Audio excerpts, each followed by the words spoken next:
बात करते हैं नेक्स्ट सेक्शन की, धारा 64, जुर्माना न देने पर कारावास का दंडादेश।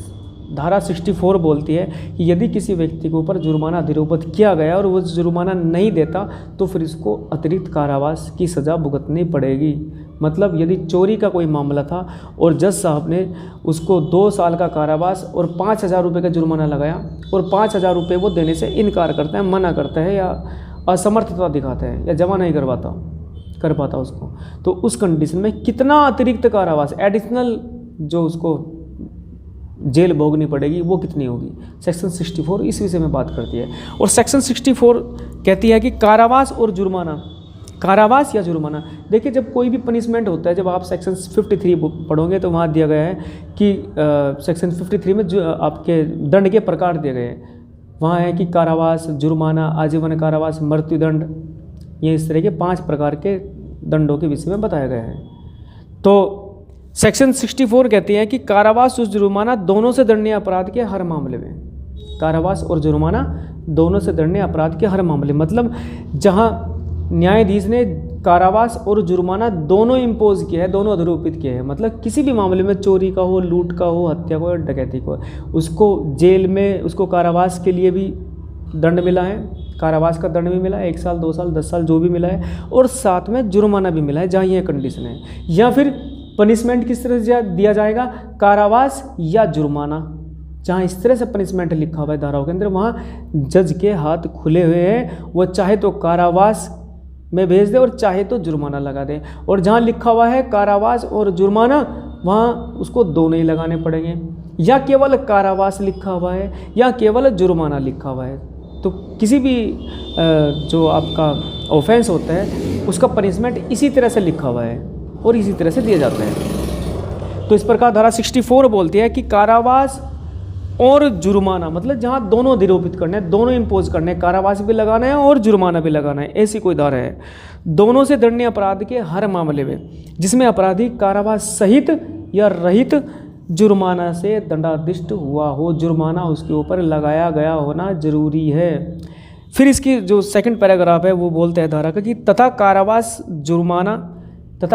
या जुर्माना अथवा केवल जुर्माने से दंडनीय अपराध के हर मामले में, कारावास या जुर्माना, या सेंटेंस जो पनिशमेंट होगा इस तरह से लिखा होगा कि कारावास या जुर्माना अथवा केवल जुर्माने से दंडनीय अपराध के हर मामले में जिसमें अपराधी जुर्माना से दंडाधिष्ट हुआ है और वो जुर्माना नहीं देता, मना कर देता है, तो जुर्माना ना देने पर, ना देने के बदले नहीं, मतलब यहाँ चॉइस नहीं है कि चाहे तो कारावास भुगत लें या चाहे तो जुर्माना ना देने पर, जुर्माना ना देने के बदले 1 साल 2 साल की जो भी सज़ा बैठती है वो सज़ा भुगत ले, ऐसा नहीं है। मतलब उसको कारावास जो जुर्माने की रकम है वो तो दंड भुगतने के बाद भी देनी पड़ेगी। सेक्शन कहती है कि भैया अगर जुर्माना नहीं देगा तो जुर्माना ना देने पर अतिरिक्त कारावास दिया जाएगा। अब शब्द यूज किया अतिरिक्त, एडिशनल। अतिरिक्त का क्या मतलब होगा, मतलब एक उदाहरण से समझते हैं हम इस बात को। जैसे चोरी का कोई मामला है और न्यायाधीश ने अपराधी को, जो चोर जिसने चोरी की, उसको 2 साल का कारावास और 10,000 रुपये का जुर्माना ऐसे व्यक्ति को ऊपर अधिरोपित कर दिया। 2 साल का कारावास और 10,000 रुपये का जुर्माना। अब यदि वह अपराधी जुर्माना नहीं भरता जेल के अंदर, मतलब जो उसके ऊपर फाइन लगाया उस फाइन का पेमेंट नहीं करता, तो उस कंडीशन में 2 साल का कारावास तो भुगतना ही पड़ेगा। उस 2 साल के अलावा उसको जुर्माना ना देने पर और ज़्यादा मात्रा में जेल जाना पड़ेगा।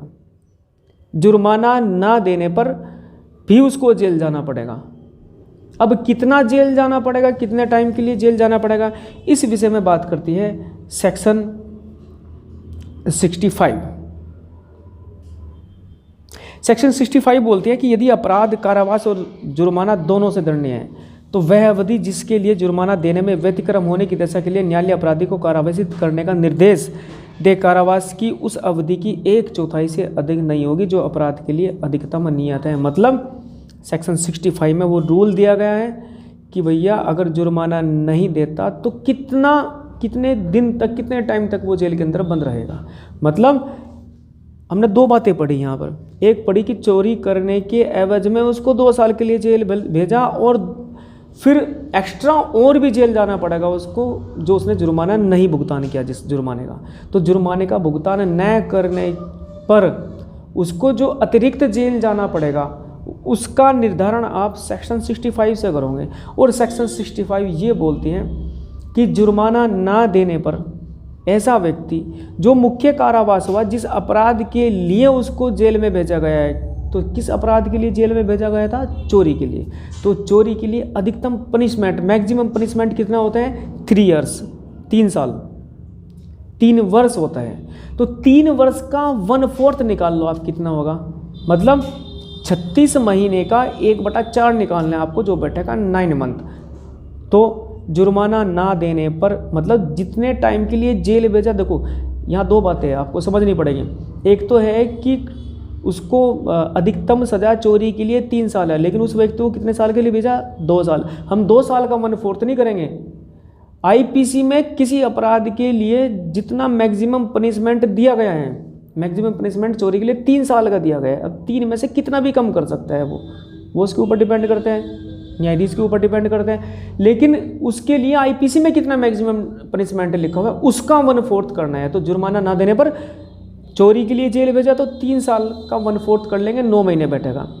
इसके अलावा कोई अन्य अपराध है तो सज़ा तो न्यायाधीश कितनी भी बोल रहा है उससे मतलब नहीं है। उस अपराध के लिए जिसके लिए जेल भेजा उसके लिए मैक्सिमम पनिशमेंट कितना लिखा हुआ है आईपीसी के अंदर, उसका 1/4 करेंगे और वो अतिरिक्त भेजेंगे। मतलब यहाँ कितना हुआ? 2 साल 9 महीने। 2 साल 9 महीने के लिए उसको जेल में रहना पड़ेगा यदि वह जुर्माना का भुगतान नहीं करता। अब सवाल पैदा होता है दोस्तों कि जुर्माना न देने पर कारावास किस भांति का होगा? तो कारावास 2 तरह के होते हैं, एक तो कठोर, एक सादा। तो कठोर तो वह होता है जिसमें सश्रम कारावास होता है, मतलब काम करवाया जाता है, जैसे चक्की चलवा ली, बर्तन साफ करा लिए, ये जो भी काम रहते हैं वहाँ के। तो सश्रम विद लेबर, काम करवा करके जेल काटना, काम करना पड़ेगा कुछ ना कुछ, तो वो होगा कठोर कारावास। और जो सामान्य कैदियों के साथ रहते हैं, कुछ काम नहीं करना पड़ता, वो सादा कारावास कहलाते हैं। तो कारावास 2 तरह के होंगे, एक सादा या कठोर। अब सेक्शन 66 कहती है कि जुर्माना न देने पर किस भांति का कारावास दिया जाएगा?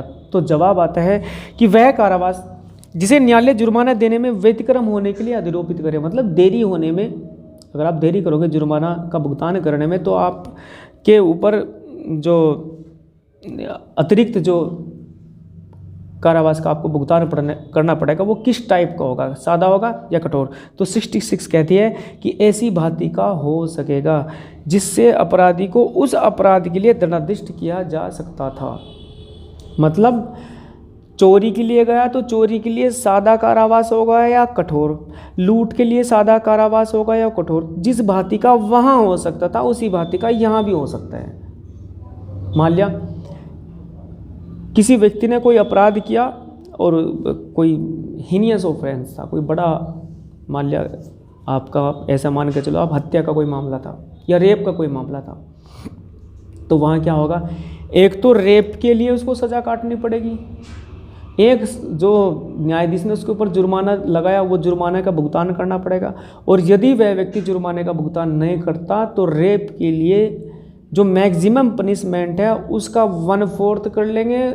तो मान लिया तो वो 1/4 जो जितना भी निकल कर आएगा उतना अतिरिक्त भी उसको कारावास भोगना पड़ेगा। एक बात तो है ये।